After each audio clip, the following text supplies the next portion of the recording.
నిజం తెలిసి మీనాని బయటకు గెంటేస్తున్న ప్రభావతి. మీనాతో సహా బయటకు వచ్చి కోటీశ్వరుడిగా ఎదిగిన బాలు. షాక్ లో ప్రభావతి, మనోజ్, రోహిణి. ఎందుకు ఏం జరిగింది? అసలు ప్రభావతికి నిజమేలా తెలిసింది? మరి మీనాని బయటకు గెంటేస్తున్నప్పుడు సత్యం ఏమన్నాడు? బాలు ఎందుకు మీనాని తీసుకుని బయటకు వచ్చేయాలనుకున్నాడు? ఇదంతా కూడా వీడియోలో చూసి తెలుసుకునేద్దాం. గుండె నిండా గుడి గంటలు అప్కమింగ్ ఎపిసోడ్స్ లో ఏం జరగబోతోంది అనేది ముందుగా తెలుసుకోవడానికి వీడియోని లైక్ చేసి ఛానల్ ను సబ్స్క్రైబ్ చేసి పక్కనే ఉన్న బెల్ ఐకాన్ లో ఆల్ ట్యాప్ చేయడం మర్చిపోకండి. ఇలా మీరు ఆల్ ట్యాప్ చేసుకోవడం ద్వారా నేను పెట్టే ప్రతి వీడియోని మీరే ముందుగా చూడగలుగుతారు. మొత్తం మీద ఇక మీనా ఇంకా రోహిణి ఇద్దరు కూడా ఇంట్లో బాలు ఆటో తోలుతున్నాడు అనే విషయాన్ని కన్ఫర్మ్ చేసేశారు. ఒక రకంగా మీనా బయట పెట్టకపోయినా రోహిణి మాత్రం అందరి దగ్గర బయట పెట్టేసింది. ఆ విషయాన్ని పెద్ద పంచాయతీ చేసింది. కోర్టు బోన్లో ముద్దాయిని నిలబెట్టినట్టు బాలు నిలబెట్టేసి ఇక ఆ విషయం గురించి పదే పదే ప్రశ్నిస్తూ ఉండేసరికి బాలు అయితే కోపం తట్టుకోలేకపోతున్నాను, నిజాలు చెప్పేస్తాను అని చెప్పి సత్యాన్ని అంటూ ఉంటే నువ్వు ఆగరా అని చెప్పని ఆపుతాడు. అప్పుడు ఇక రోహిణికి కన్ఫర్మ్ అయిపోతుంది తన గురించి ఇంట్లో బాలుకి ఇంకా సత్యానికి నిజం తెలిసిపోయింది అని చెప్పి. కానీ ఏ మాత్రం ఇప్పుడు తగ్గినా ఇబ్బంది, అలాని గట్టిగా అడిగినా ఇబ్బంది అని సైలెంట్ గా ఉంటుంది. ఇక ఈలోపు మీనాని కూడా ప్రశ్నించేసరికి నాకు ఈరోజు మార్కెట్కి వెళ్ళినప్పుడే తెలిసింది అని చెప్పేసి అంటుంది. ఇక ఇలా మొత్తం మీద బాలు ఆటో నడుపుతున్నాడు అనే విషయం కన్ఫర్మ్ అయిపోతుంది. బాలు కార్ ఏం చేశాడు, ఎందుకు అమ్మాడు అని చెప్పి ఇప్పుడు క్వశ్చన్ రేజ్ అయ్యేసరికి బాలు దాని గురించి నిజం చెప్పాల్సిన పరిస్థితి వస్తుంది.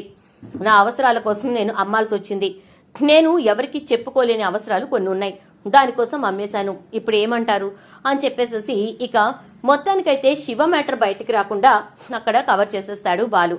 కానీ సత్యానికి ఎక్కడో అనుమానం వస్తూనే ఉంటుంది. అందుకని సత్యం బాలుని ఎవరూ లేకుండా చూసి ప్రశ్నిస్తాడు. అయినా కూడా బాలు ఏ మాత్రం తొణకకుండా వెనకకుండా శివ విషయం మాత్రం బయటికి రాకుండా కవర్ చేసుకుంటాడు. ఇక ఈ విషయం గురించి నేనే నిజం తెలుసుకోవాలి అనుకుంటుంది మీనా అయితే. ఎందుకంటే బాలు సత్యం మాటలు విని బాలు నిజం చెప్పట్లేదని అర్థం చేసుకుని ఇక అందుకని రాజేష్ దగ్గరికి కార్ స్టాండ్ కి వెళ్తుంది.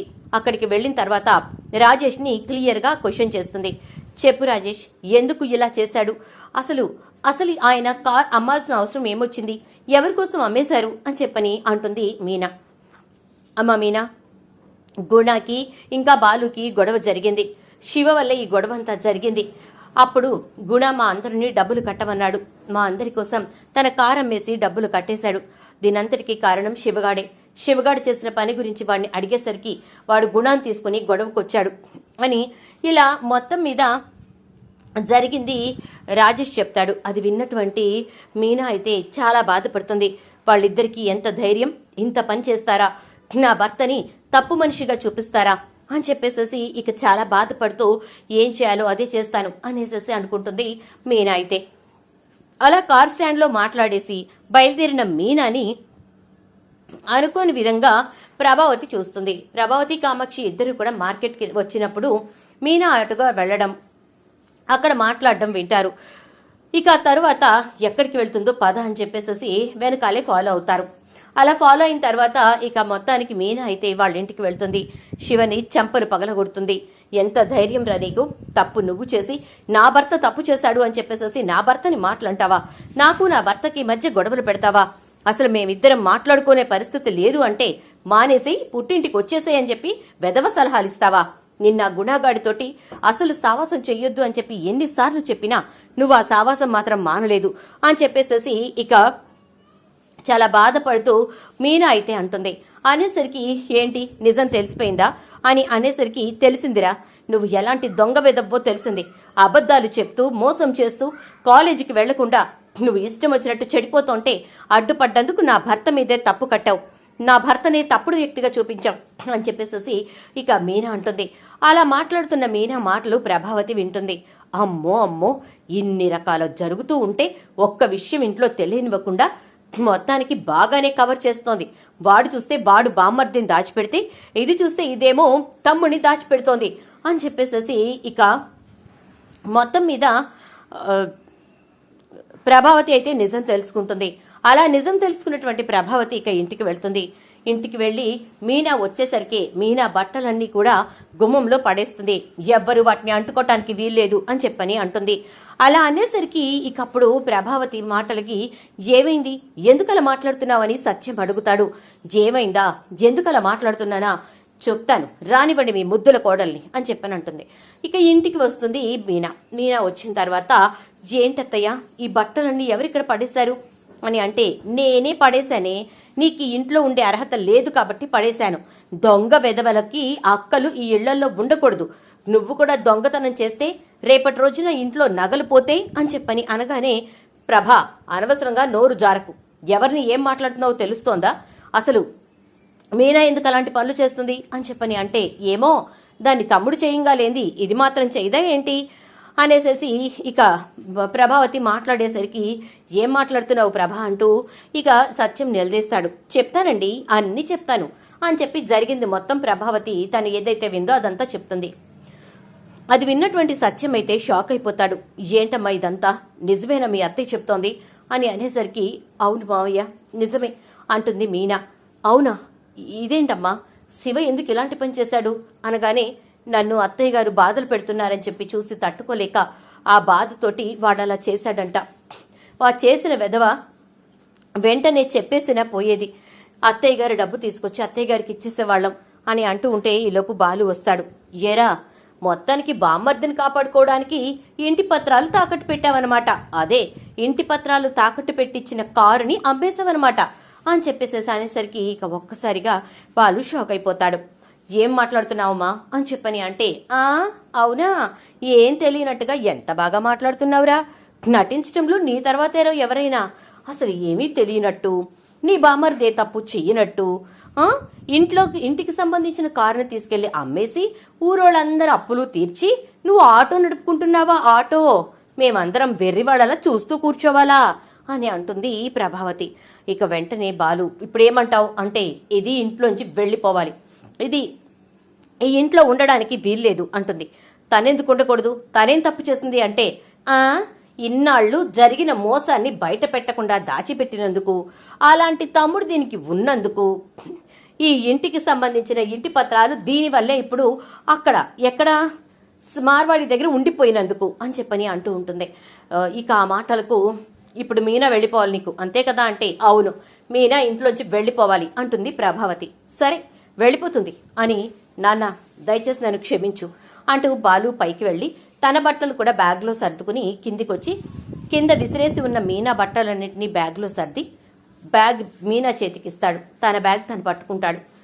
మీనా చెయ్యి పట్టుకుని, నాన్న వెళ్తున్నా, ఇక వస్తానో రానో తెలీదు, కానీ నీ ఆరోగ్యం జాగ్రత్త అని చెప్పి ఈ ఇంట్లో కాస్త జెన్యూన్గా ఉండి నిజాన్ని నాకులాగా నిర్భయంగా మాట్లాడేది నువ్వు మాత్రమే శృతి, అందుకే నీకే అప్పచెప్తున్నాను, నాన్న ఆరోగ్యం జాగ్రత్త, కొంచెం బాధ్యతగా ఉండు చాలు, ఆయన్ని జాగ్రత్తగా చూసుకో అని చెప్పేసేసి అంటాడు.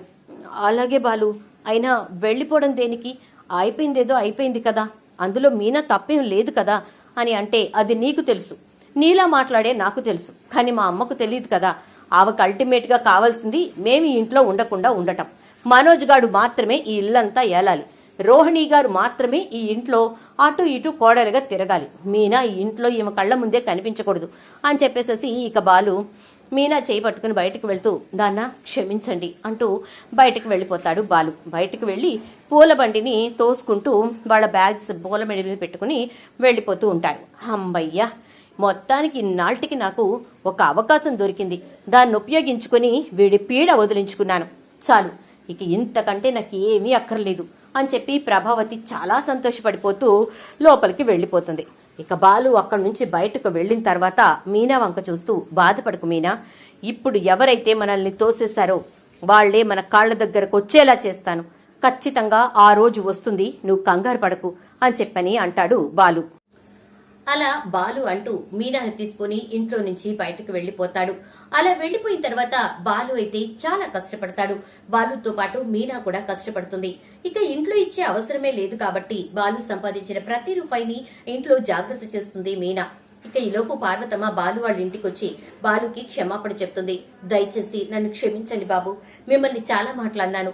మీరు మా కుటుంబం పట్ల చేసిన మంచిని మొత్తాన్ని మర్చిపోయాను. మా జీవితాల కోసం మీరు ఎంతో ఉన్నతంగా ఆలోచించారు. నా కొడుకు భవిష్యత్తు బాగుండాలని చెప్పి వాడిని మీరు దండించారు. అది నేను తప్పుగా అర్థం చేసుకుని మిమ్మల్ని తప్పుగా మాట్లాడాను.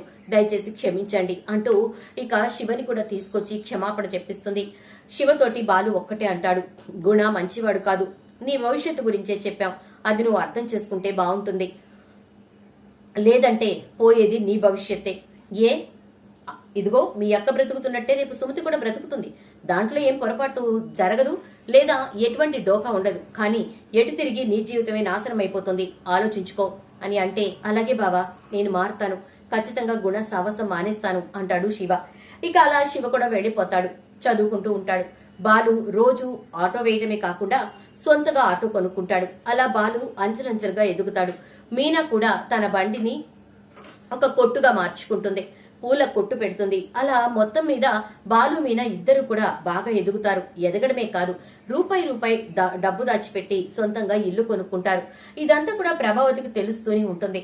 సొంతంగా ఇల్లు కొనుక్కుంటే ఏమైందంట, రేపు మనోజ్ గడికి ఉద్యోగం వచ్చిన తర్వాత ఒక పెద్ద అపార్ట్మెంటే కొంటాడు. వాడికి కెనడాలో వచ్చిన ఉద్యోగం కొద్దిగా తప్పిపోయింది, కానీ లేకపోతే ఈ వాటికి 2 అపార్ట్మెంట్లు కొనుండేవాడు, మాకొకటి వాళ్ళకొకటి అంటూ ఉంటుంది అంటూ ఉంటుంది కామాక్షితోటి. ఇక కామాక్షి అయితే, ఎంతసేపు నీకు ఆ మనోజ్ భజనే తప్ప ఎదుగుతున్న కొడుకుని చూసి సంతోషపడవేంటి ప్రభావతి అంటూ కామాక్షి అనేసరికి వాడిని అసలు కొడుకే అనుకోను, ఇక వాడు ఎదుగుతున్నాడని చెప్పి నేను సంతోషపడాల్సింది ఏముంది అని చెప్పని అంటుంది. మొత్తానికి బాలు బాగా సంపాదిస్తాడు, కోటీశ్వరుడిగా అంటే మంచి డబ్బున్నవాడిగా మారతాడు. అదే టైంలో ఇల్లు తాకట్టు పెట్టాడు కాబట్టి ఆ డబ్బుని కూడా తీసుకొచ్చి కట్టేసి ఇంటి పత్రాలు సత్యం చేతిలో పెడతాడు బాలు. అవి తీసుకున్నటువంటి సత్యం ఇక వాటిని చూసి, చూడు ప్రభా, ఏ ఇల్లు అయితే కొదవ పెట్టి వాడికి కారు కొనిచ్చామని చెప్పని అన్నామో ఆ ఇంటి పత్రాలు విడిపించి తీసుకొచ్చి ఇచ్చేశాడు. ఇక బాలుకి ఇంటికి ఎటువంటి రుణము లేదు అని చెప్పేసేసి అంటాడు.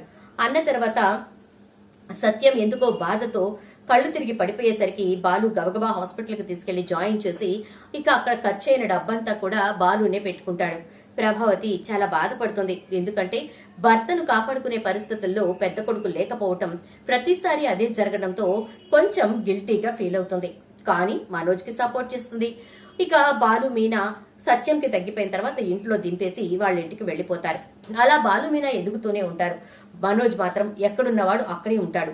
ఇటు నుంచి శృతి, రవి కూడా బాగా సంపాదించుకుని కారు కొనుక్కోవడంతో పాటు ఫ్లాట్ కొనుక్కున్నాం, మేము ఫ్లాట్ కి షిఫ్ట్ అయిపోతామని చెప్పని అంటారు. ఇక మనోజ్, రోహిణి మాత్రమే ఆ ఇంట్లో మిగిలిపోతారు. మరి రోహిణి నిజస్వరూపం బయటపడ్డ రోజు ప్రభావతి పరిస్థితి ఏంటో ఇదంతా కూడా రాబోయే ఎపిసోడ్స్ లో చూద్దాం. వీడియో నచ్చితే లైక్ అయితే చేసి వీడియోని షేర్ చేసేయండి. అలాగే ఛానల్ సబ్స్క్రైబ్ చేసుకుని పక్కనే ఉన్న బెల్ ఐకాన్ లో ఆల్ ట్యాప్ చేయడం అసలు మర్చిపోకండి. Thank you.